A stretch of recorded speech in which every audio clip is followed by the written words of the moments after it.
Hello and welcome to Logic ERP. Subscribe to our YouTube channel and press the bell icon to stay updated with the latest videos.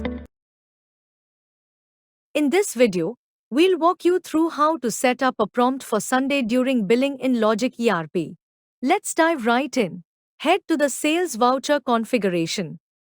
Select the relevant billing series. Here you will find the feature labeled as Prompt for Sunday.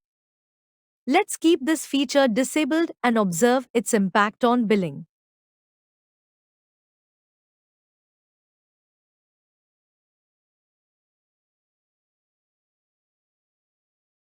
As observed, the bill has been successfully saved without displaying the Sunday prompt. Let us now enable the feature in the configuration and then observe its functionality during billing.